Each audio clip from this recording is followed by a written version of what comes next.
ഹൈസ്കൂളിലെ മൊഞ്ചത്തിയായിരുന്നു ആയിഷ. എല്ലാവരുടെയും പ്രിയപ്പെട്ട മണവാട്ടിയും അവളായിരുന്നു. കഴിഞ്ഞ യുവജനോത്സവത്തിന്റെ സമയത്തുള്ള ഒപ്പനയ്ക്കായുള്ള തയ്യാറെടുപ്പുകളാണ് ഈ കണ്ടത്.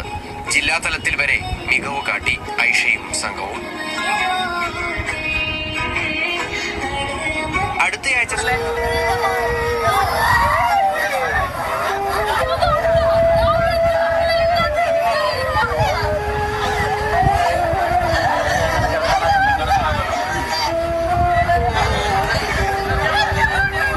അസ്സലാമു അലൈക്കും വറഹ്മത്തുള്ളാഹി വബറകാതുഹു. ഏവർക്കും എൻ്റെ വ്ളോഗിലേക്ക് ഹൃദ്യമായ സ്വാഗതം. ഞാൻ ഇന്ന് പറയുന്നത് പാലക്കാട് കരിമ്പ ഹൈസ്കൂളിലെ 13 വയസ്സുകാരികളായ 4 പെൺകുട്ടികളാണ് ഒരു സെക്കൻഡ് കൊണ്ട് ഇല്ലാതായിത്തീരുന്നത്. ആലോചിച്ച് നോക്കണം. അവിടുത്തെ ദൃക്സാക്ഷി വിവരണമാണിത്. ഒരു ചെറിയ സെക്കൻഡുകൾ കൊണ്ടാണ് ഈ 4 പേരെയും ഈ അശ്രദ്ധമായിട്ട് അല്ലെങ്കിൽ അമിത സ്പീഡിൽ വന്ന നിയന്ത്രണം വിട്ടുവന്ന എന്ന് പറഞ്ഞാൽ മനഃപൂർവ്വം വരുത്തി വെച്ചതാണോ എന്നൊന്നും നമ്മൾ പറയുന്നില്ല. പക്ഷേ തീർച്ചയായിട്ടും ഇതിന് ഉത്തരവാദികൾ യഥാർത്ഥത്തിൽ ആരാണ്?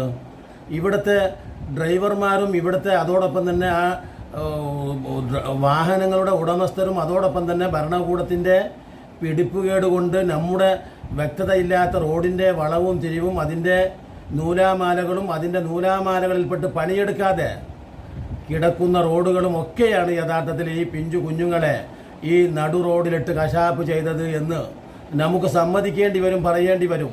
ഒരു സംശയവുമില്ല. നമ്മൾ ഈ കെടുതികളിൽ നിന്നും ദുരന്തങ്ങളിൽ നിന്നും ഒന്നും തന്നെ എത്ര കാലമായി ഇതുവരെയും നാം ഒന്നും പാഠം പഠിക്കുന്നില്ല.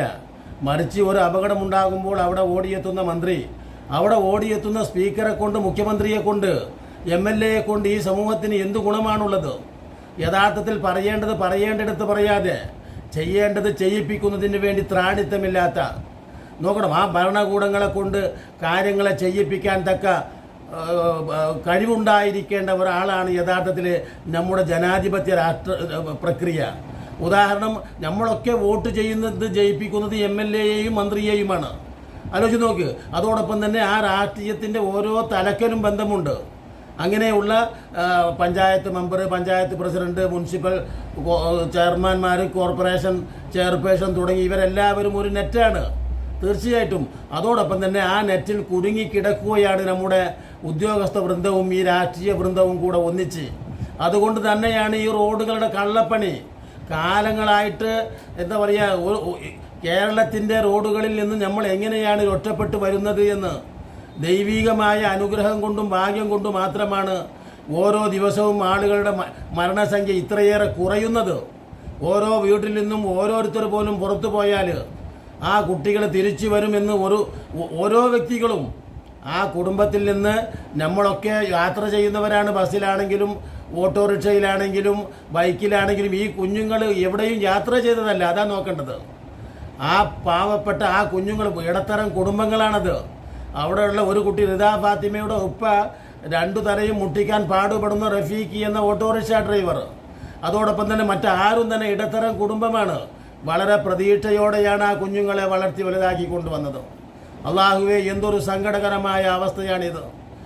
ഈ നടു റോഡിലിട്ടിട്ട് ഈ കുത്തി കൊലപ്പെടുത്തുന്ന ഈ അതിഭീകരമായ രംഗം ഇവിടുത്തെ അധികൃതരുടെ ശ്രദ്ധയിൽ അവർ കണ്ണുപൊട്ടന്മാരാണോ ബധിരന്മാരാണോ?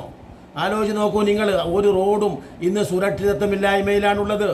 മാത്രമല്ല മിക്ക റോഡുകളിലും വളവുകളും തിരിവുകളും അമിതമായ സ്പീഡും ഒരൊറ്റ മുന്നറിയിപ്പ് ബോർഡ് പോലും ഇല്ലാതെ, നോക്കണം, വേണ്ടത്ര ഹമ്പ് പോലും ഇല്ലാതെ, മുന്നറിയിപ്പ് ബോർഡില്ലാതെ. മാത്രമല്ല കൊല്ലങ്ങളോളമാണ് ഞങ്ങളുടെ ഭാഗത്തുള്ള റോഡുകൾ. എനിക്ക് എൻ്റെ ഭാഗത്തുള്ള റോഡാണല്ലോ അറിയുക. അതുകൊണ്ടാണ് ഞാൻ പറയുന്നത്, ഞങ്ങൾ പോലും ഞങ്ങളുടെ ടൗണിലേക്ക് പോയിട്ട് തിരിച്ചു വരുന്നത് ഞങ്ങളുടെ എന്താ പറയുക തലയിൽ കൈവച്ചുകൊണ്ടാണ്, അഥവാ കുടല് പിടിച്ചുകൊണ്ടാണ് പോകുന്നത്.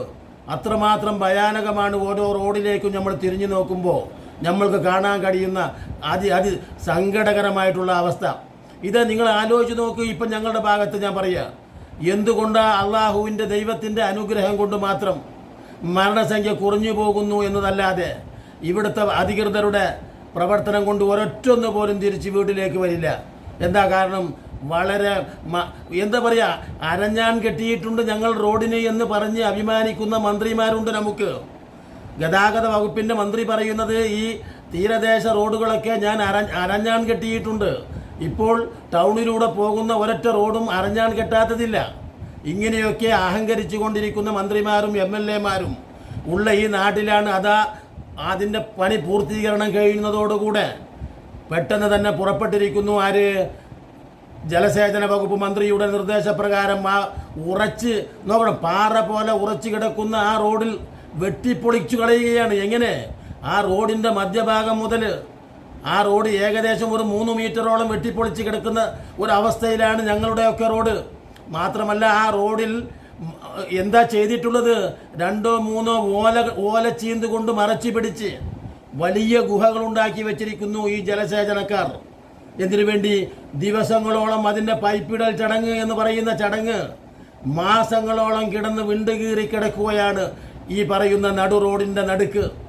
എന്നിട്ട് ഏതു സമയത്തും അതിലേക്ക് വേഗത്തിൽ വരുന്ന ഈ വാഹനങ്ങൾ പെട്ടെന്ന് തന്നെ ഇടിച്ച് സ്വാഭാവികമായിട്ടും അതിനകത്തുള്ളവരും സൈഡിലൂടെ നടന്നു പോകുന്നവരും ഒക്കെ ദൈവികമായ അത്ഭുതത്തിൻ്റെ അവർക്കാണ് യഥാർത്ഥത്തിൽ നമ്മുടെ കേരളത്തിൻ്റെ റോഡുകളിലൂടെ നടന്നു പോകുന്നവർക്ക് ധീരതക്കുള്ള അവാർഡ് കൊടുക്കണമെന്ന് പറയാൻ പോലും നോക്കണം. ധീരതക്കുള്ള അവാർഡ് കൊടുക്കേണ്ടത് നമ്മുടെ നാട്ടിൽ തങ്ങളുടെ ജീവൻ ബലിയർപ്പിക്കാൻ തയ്യാറായിട്ട് അത്രമാത്രം ധൈര്യത്തോടുകൂടെ റോഡിൽ ഇറങ്ങി നടക്കുന്ന ഓരോ പൗരന്മാർക്കുമാണ് ധീരതക്കുള്ള അവാർഡ് കൊടുക്കേണ്ടത്.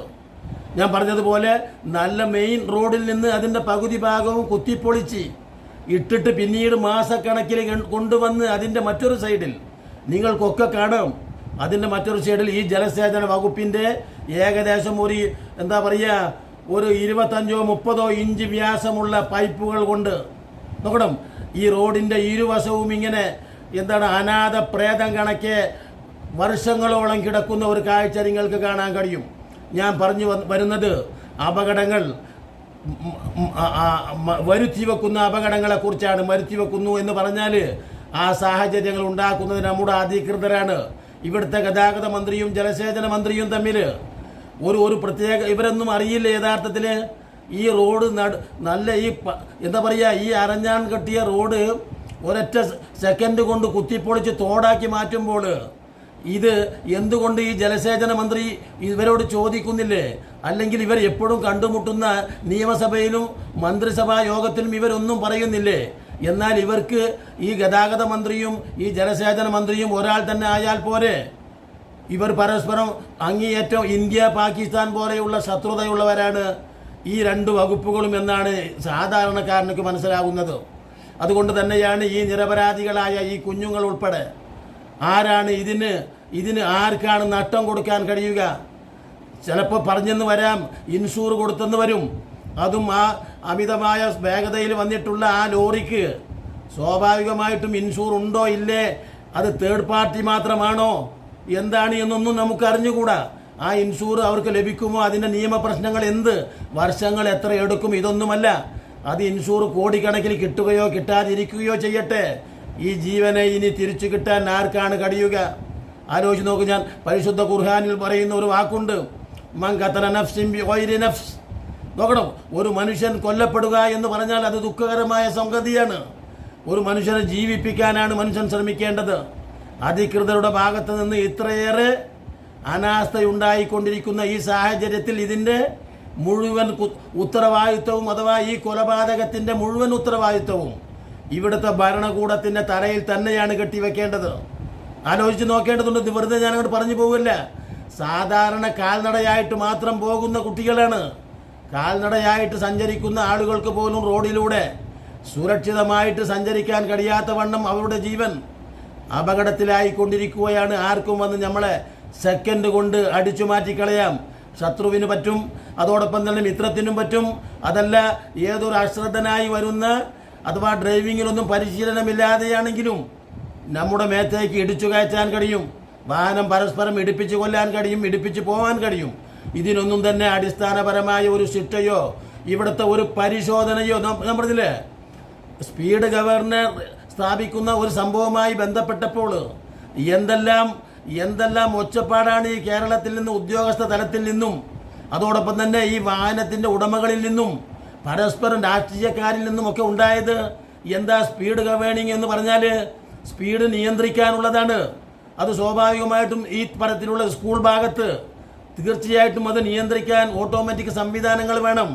അതോടൊപ്പം തന്നെ നിയന്ത്രണം വിട്ടു എന്ന് വെറുതെയെങ്കിലും മദ്യപിച്ച് വാഹനമോടിക്കുന്നവനായാലും ഉറങ്ങി വാഹനമോടിക്കുന്നവനായാലും അതോടൊപ്പം തന്നെ മനപൂർവ്വം അശ്രദ്ധമായി വാഹനമോടിക്കുന്നവനായാലും ഒക്കെ ഇവർക്ക് പറഞ്ഞു രക്ഷപ്പെടാനുള്ള ഒരേ ഒരു വാക്കാണ് എന്ത്? നിയന്ത്രണം വിട്ടു. അപ്പോൾ പിന്നെന്താ? യാതൊരു കുറ്റം ചെയ്തിട്ടില്ല. അത് വാഹന നിയന്ത്രണം വിട്ടതാണ്. ഡ്രൈവറുടെ ഭാഗത്ത് ഒരു തെറ്റുമില്ല എന്ന് പറയുന്ന ഒരു അവസ്ഥയാണ് ഉണ്ടാകുന്നത്. സങ്കടകരമാണ് ഇതൊക്കെ. ഈ അധികൃതരെ നിങ്ങൾ കണ്ണടച്ച് കിടന്നാൽ പോരാ. അനുഭവങ്ങളിൽ നിന്ന് നിങ്ങൾ മനസ്സിലാക്കുന്നില്ല, പാഠം പഠിക്കുന്നില്ല. നിങ്ങളുടെയൊക്കെ സ്വന്തക്കാരും ബന്ധപ്പെട്ടവരുമാണെങ്കിലോ ഈ കുഞ്ഞുങ്ങൾക്ക് ഇനി ജീവൻ തിരിച്ചു കൊടുക്കാൻ ആർക്കാണ് കഴിയുക? നമുക്ക് ലോകം മുഴുവനും കിട്ടി. പക്ഷേ ഈ കുഞ്ഞുങ്ങളുടെ ജീവൻ നഷ്ടമായിരിക്കുകയാണ്.